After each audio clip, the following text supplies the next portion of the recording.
The Room. The Room. Nobody read it yet. So today, you'll be first one. I can't believe it, man. You did this. And of course, you play Mark. You want me to play Mark in this? Big role. Second lead. Well, yeah, it's a huge role. Are you sure? Oh, you don't want to do it? Fine. Maybe Johnny Depp available. No. I want it. I want the role. I'll take it. It's like you say. Hollywood reject us, then we do it on our own. Wait, you have the money to make this? I have. It's no problem. You're really gonna make this thing? No, Greg. We are going to do it.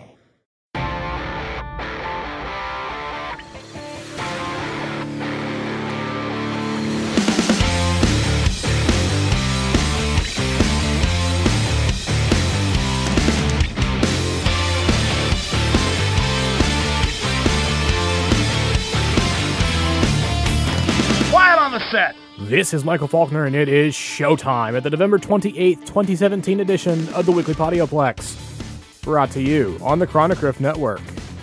Starting with the box office report, Justice nearly got a second win, but Disney and Pixar are juggernauts. At number 10 is 3 Billboards Outside Ebbing, Missouri, down 1 from 9th. At number 9 is Roman J. Israel Esquire, jumping up 28 spots from 37th as it entered wide release. It may not sound like much, but that's actually above expectations. Audiences gave it a B cinema score, and critics came in at 53% approval. The rest of this week's field only bumped down 1 spot from last week's performances. At 8 is A Bad Mom's Christmas. In 7th is The Star. At 6th is Murder on the Orient Express. The top 5 this week begin with Daddy's Home 2, adding $13.2 million to a total of $72.6 million. In 4th place is Thor Ragnarok, adding $16.9 million to a total of $277.7 million. In 3rd place is Wonder, earning $22.7 million for a total of $69.8 million. And in 2nd place is Justice League, adding $41.1 million to a total of $171.9 million.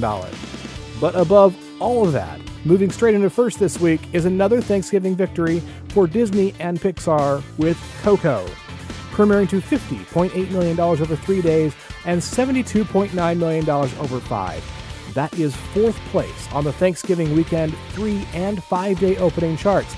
The top 3 on each of those charts are fellow Disney films Moana, Toy Story 2, and Frozen. In fact, Disney owns 9 spots on both of those charts, with only 4 Christmases from New Line Cinema breaking the run. Audiences gave Coco an A+ cinema score, and that places it alongside Tangled in both box office take and audience reception.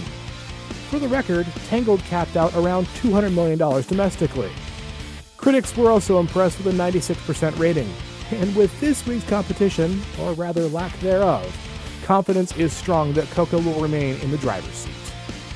To close out the box office report, let's take a look at the past. 5 years ago in 2012, The Twilight Saga Breaking Dawn Part 2 took number 1 for a third and final week with $17.4 million. 10 years ago in 2007, Enchanted won the weekend for a second week with $16.4 million. 20 years ago in 1997, Flubber was the winner with $26.7 million. 30 years ago in 1987, Three Men and a Baby took the title with $10.4 million. And 40 years ago, in 1977, Close Encounters of the Third Kind won the box office crown for a second week, with $6.1 million.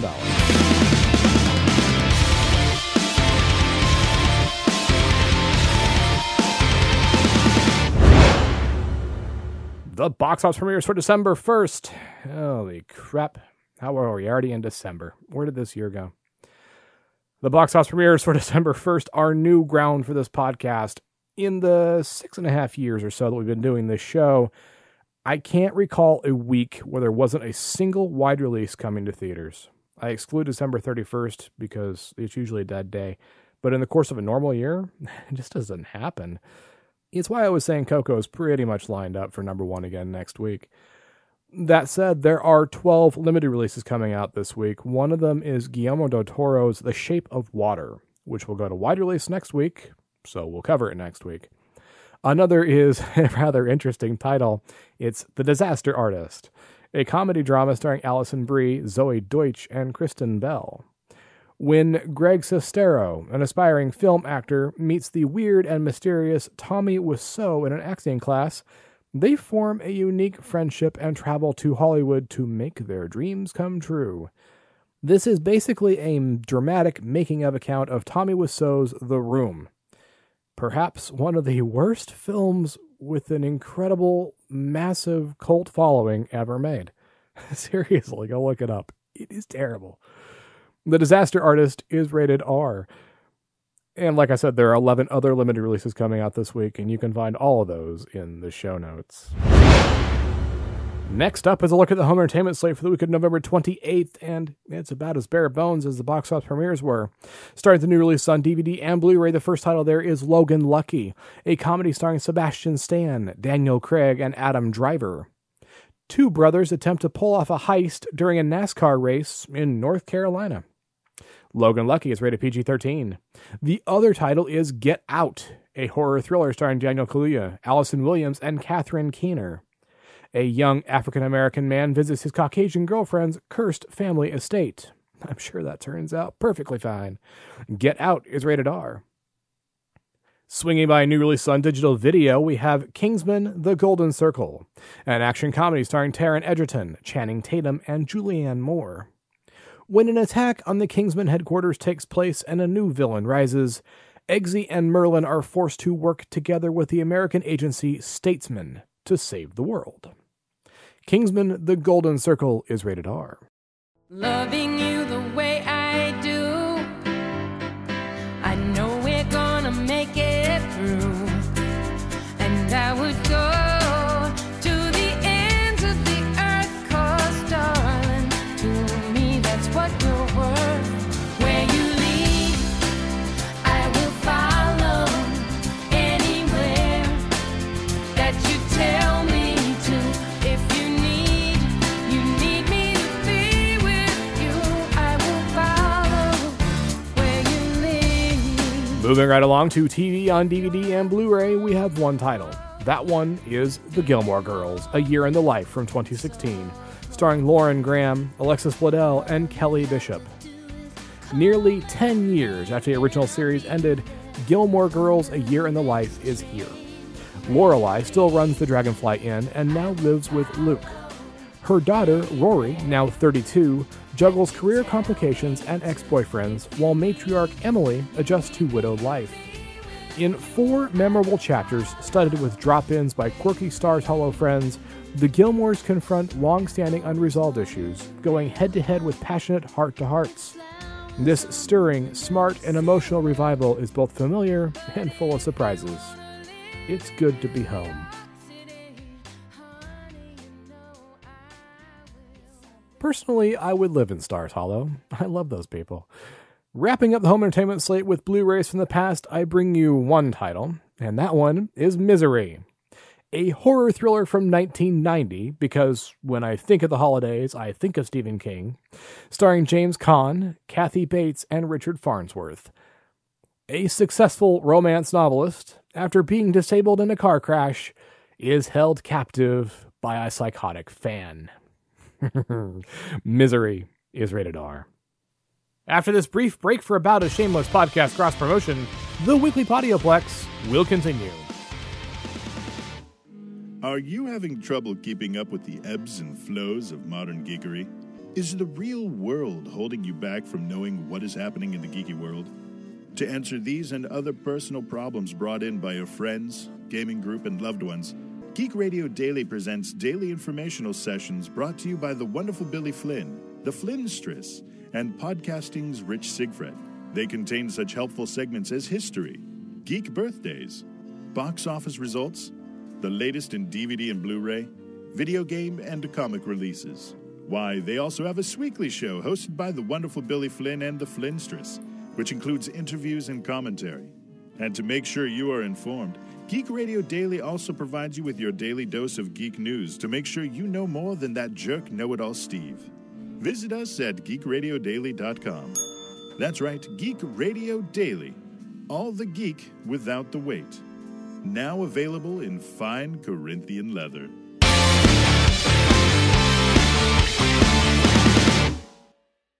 welcome back to the Weekly Podioplex. I'm Denise with your Quick Flicks.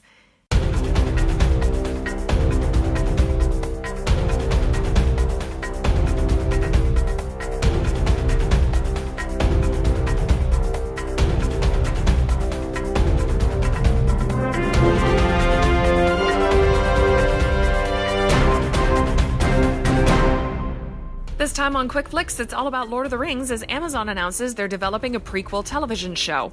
Last week, I talked about rumors that Warner Brothers was going to remake the movies into a television series, and while that has ultimately proven to be false, I don't know as though a prequel television series is any better. According to the Washington Post, Amazon announced on Monday that it has obtained the television rights for the Lord of the Rings fantasy book series. Under the deal, which includes a multi-season production commitment and a potential spin-off, Amazon's take from J.R.R. Tolkien's Middle-earth will effectively be a prequel to The Fellowship of the Ring. Sharon Talyaguado, head of scripted series for Amazon Studios, said about the announcement, "The Lord of the Rings is a cultural phenomenon that has captured the imagination of generations of fans through literature and the big screen. We are thrilled to be taking the Lord of the Rings fans on a new epic journey in Middle-earth." So, I mean, does this mean they're going to take from the Silmarillion? I think I've answered my own question, but which parts of the Silmarillion? The parts that only have to do with Sauron and his whole thing with the One Ring, or the elves? I mean, what's gonna go on here? The Silmarillion is a lot, you guys. Amazon Studios will produce the series while working with the Tolkien Estate and Trust, HarperCollins, and the Warner Brothers division New Line Cinema. We are delighted that Amazon, with its long-standing commitment to literature, is the home of the first ever multi-season television series for The Lord of the Rings. Matt Gausser, representing the Tolkien Estate and Trust and HarperCollins, said in a statement, "This announcement comes on the heel of Lord of the Rings purist Christopher Tolkien stepping down as the Tolkien Estate director." Christopher Tolkien is the 93-year-old son of Lord of the Rings mastermind and creator J.R.R. Tolkien. He has overseen and been a big part of several enormous decisions when it comes to the handling of his father's classic works, and has always had a very particular viewpoint. Since he has been in control of the estate, Christopher has been a purist when it comes to Lord of the Rings. He treated his father's work with the utmost respect and care, being very careful about who gets control of telling stories in the universe and what they're allowed to do with those stories. His retirement could herald big changes and repercussions for the future of the Lord of the Rings. The Amazon television series could be the first of some seriously radical changes for the brand. Christopher's retirement is not a brand new thing. According to theonering.net, he began the process of stepping away from the Tolkien estate back in August 2017. It has taken several months for the legal issues to be worked out, but now it looks like Christopher's involvement has been more or less severed. This is important because of the recent news of the television series. Evidently, and surprising absolutely no one, the series is going ahead precisely because Christopher is stepping down. He's had an iron grip on his father's works, and the only thing he sold was the movie rights back in 1969. Shortly after he stepped down as director, however, the new person in charge of the estate sold the TV rights, which ended up producing the deal between Warner Brothers and Amazon. It's obvious that deals of this nature don't happen overnight, and it's quite possible that there were talks of a TV series ongoing while Christopher Tolkien was still serving as estate director. But I imagine they weren't all that serious, or if they were, Christopher wasn't treating them that way, or at least not giving in to them.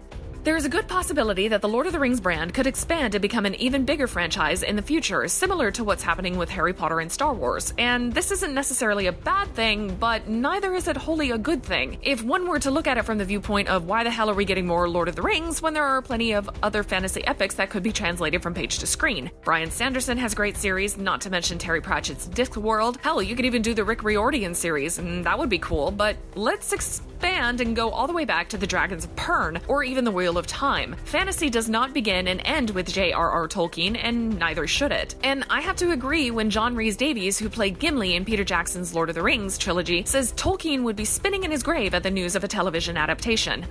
The show, which was reportedly being shopped around to multiple networks 2 weeks before Amazon confirmed the acquisition on Monday, has been officially ordered with a multi-season commitment and even a spin-off clause. Details have not been released on the characters featured in the show or the plot. In an interview with Den of Geek about his new horror film Ox, John Rhys-Davies shared his thoughts on the news. While pointing out Amazon has the money to finance the show, Rhys-Davies admitted to be slightly baffled as to why the show needs to be made in the first place. Thank you. According to Rhys-Davies, the people making the show are so utterly unprincipled and greedy for money that Tolkien must be spinning in his grave. He added that the point of the show isn't to make it better, but to make more money. The Welsh actor suggested that instead of using the Lord of the Rings name, creators should instead look to the works of other writers who have created their own fantasy worlds with elves and dwarves. Rhys-Davies said that producing a show or film like that could still serve as a great tribute to Tolkien. And he is not wrong. Since the prequel series was confirmed, fans have voiced feelings of both excitement and disapproval. Some, like me, echo Rhys Davies' thoughts by saying that Lord of the Rings should be left alone, while others are looking forward to a new series set in Middle-earth. To be fair, it could be that the series, if successful, will lead to even more stories. Remember that spin-off clause? Again though, why? If you want more Middle-earth, read or even listen to The Silmarillion. Beren and Lúthien's story was just released back in June, and there are other stories out there on your local Barnes & Noble or Second & Charles shelves. Or, if you're like me and don't have a whole lot of time to sit and read a physical book anymore, get the Middle-earth collection on audio and go on a super long road trip. And again, why is it that we're revisiting Middle-earth? It's been done 6 times. Admittedly, the last 3 times weren't the greatest, but that's because Peter Jackson forgot how to tell a good story and just said, screw it, they're paying me. But Middle-earth has been done. It's time to give other fantasy worlds a chance to breathe. I get what Hollywood is trying to do, and it's totally a cash grab because The Lord of the Rings is a franchise that can be relied upon to make money, but there are so many other fantasy worlds out there that can be pulled from the page and put onto the screen that it's stupid to go back to something that has already been done not once, but twice, if you don't include the animated versions into the equation. It screams of a lack of creativity on the part of Hollywood and an unwillingness to take risks on an unknown that has plagued the industry into one of its many current problems. Personally, I'll take the audiobooks and the 96 hours of extended material, thank you very much. I really don't need to, or have any particular interest in, adding a television series on my list of things to watch. And finally, in things that I had no idea were a thing until just now, Disney's Prince Charming gets a new writer and potential director. Okay, I'm sorry, what? Disney's live-action Prince Charming movie has found its writer and a potential director in Stephen Chbosky. The movie itself was first announced in 2015. It was following the overwhelming success of Kenneth Branagh's live-action Cinderella film starring Lily James as Cinderella and Richard Madden as the prince. Over the past 2 years, the Mouse House has been pushing forward with more live-action remakes, reimagining, prequels, and sequels to their animated masterpieces. Apparently, Prince Charming is one of them. The movie will center on the prince himself, but will follow the prince's brother and tell Charming's story from the siblings' point of view. This creative decision falls in line with the studio's other live-action remakes, such as Cruella, which I still have a serious problem with, and Maleficent, to retell iconic fairy tales from different perspectives, thus providing audiences with a sense of nostalgia while also presenting something new. I'm not sure how to feel about this. Give me a minute. THR reports that Disney has hired Stephen Chbosky to write and potentially direct the live-action film. He will be reuniting with Mandeville Films producer David Hoberman and Todd Lieberman, who produced his last project, Wonder, as well as Bill Condon's Beauty and the Beast. It's unclear if the Prince Charming movie will be connected to Branagh's Cinderella, and if it will feature Madden's prince, or if the story will merely stand apart and star a different actor in the role of Charming. Here's what they should do. Instead of telling another Cinderella story, albeit from a different gender perspective, they should tell a Snow White or even a Sleeping Beauty story.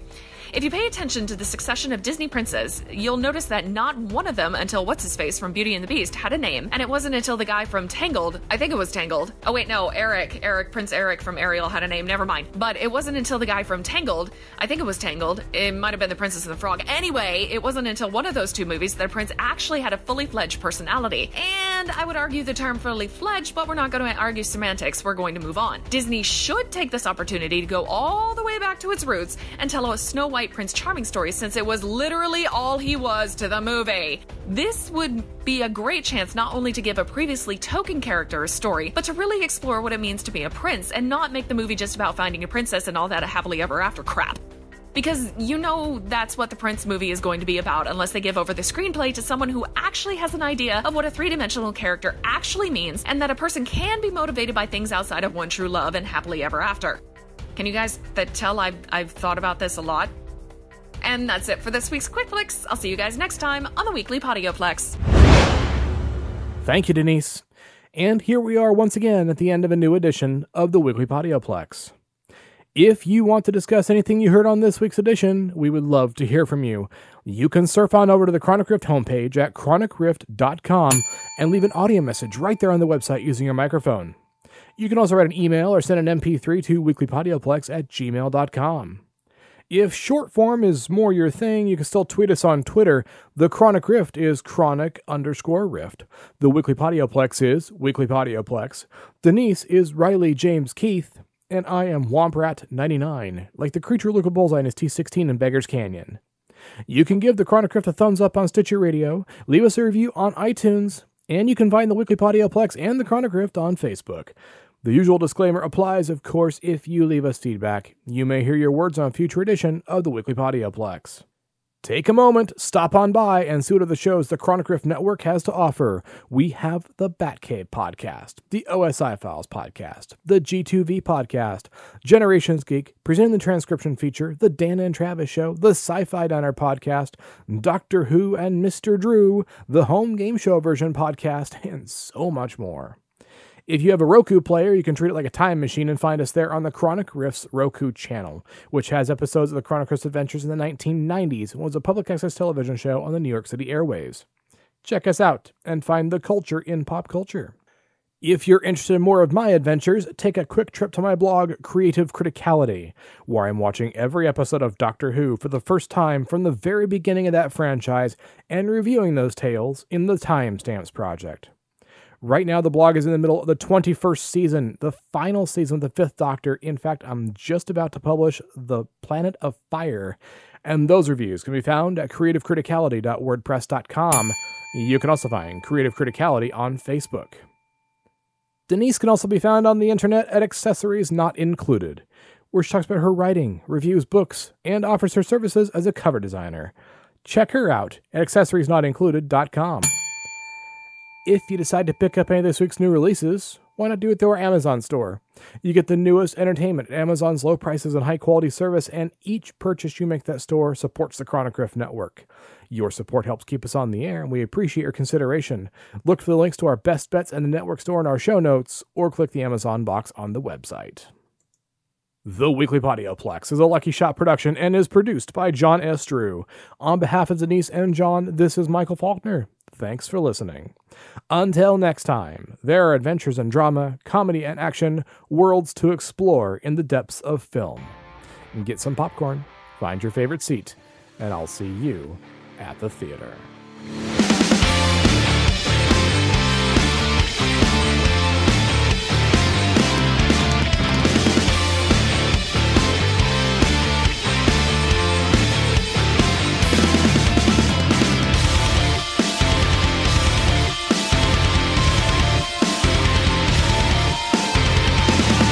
That's a wrap!